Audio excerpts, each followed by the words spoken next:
Hello students, welcome back to the channel. आज हम बात करेंगे क्वेश्चन नंबर 6 की। What is liquidity preference? What is liquidity preference? What is liquidity preference का मतलब क्या है सर? देखो, लिक्विडिटी प्रेफरेंस का मतलब होता है कि कितने लोग अपना पैसा, अपना कैश होल्ड करके रखना चाहते हैं और इन्वेस्ट करना चाहते हैं। लिक्विडिटी प्रेफरेंस का मतलब यह है कि कितने लोग अपना कैश होल्ड करके रखना चाहते हैं, अपने पास रखना चाहते हैं घर पर अपने हाथ में, और कुछ इन्वेस्ट करना चाहते हैं। उसको लिक्विडिटी प्रेफरेंस कहते हैं। बट सर क्यों?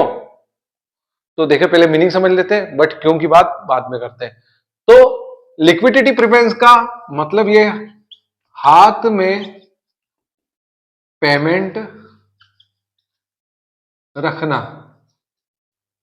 हाथ में पेमेंट रखना मतलब कैश में रखना, कैश रखना, कैश रखना, बाकी इन्वेस्ट करना, करना।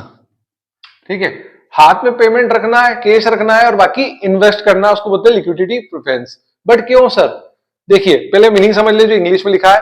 Liquidity preference means the desire of people to hold their wealth in liquid form.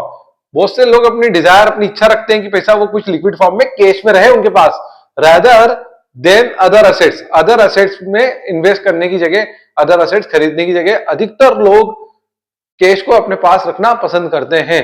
But sir क्यों? Why people prepare liquidity? ऐसा क्यों पसंद करते हैं कि लिक्विड फॉर्म में पैसा रखना वो क्यों पसंद करते हैं? देखिए, रीजन क्या है? मेनली 3 रीजन है। मैं एक एक करके आपको समझाता हूं। ट्रांजेक्शन मोटिव, मतलब डेली रूटीन के खर्चे करने के लिए, हाथ में खर्चे करने के लिए हाथ में पैसा होना चाहिए। ठीक है।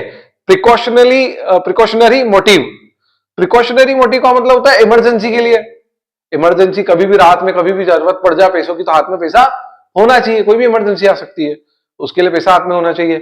तीसरा, स्पेकुलेटिव मोटिव, मतलब ये कि फ्यूचर में बैंक के इंटरेस्ट रेट बढ़ेंगे तो होल्ड करके रख लो, जैसे इंटरेस्ट रेट बढ़ेंगे तो अपन एफडी वगैरह करा सकते हैं ताकि उसमें पैसा इन्वेस्ट कर दें। तो उसको बोलते हैं लिक्विडिटी प्रेफरेंस। ठीक है। आई होप आपको समझ में आया होगा। नहीं समझ में आया तो आप कमेंट, बार बार मैं कहता हूं, कर सकते हैं। ठीक है। तो आप नए हैं तो चैनल को सब्सक्राइब करें ताकि आपको ऐसी वीडियो मिलती रहे। सभी आईएमपी क्वेश्चन में बताता हूं मैं आपको। मैं आपका टाइम पास नहीं करूंगा, मैं आईएमपी क्वेश्चन ही बताऊंगा आप लोगों को, ताकि आपके बोर्ड एग्जाम में अच्छे नंबर आ सके। So thank you so much for watching this video. Note कर लीजिए।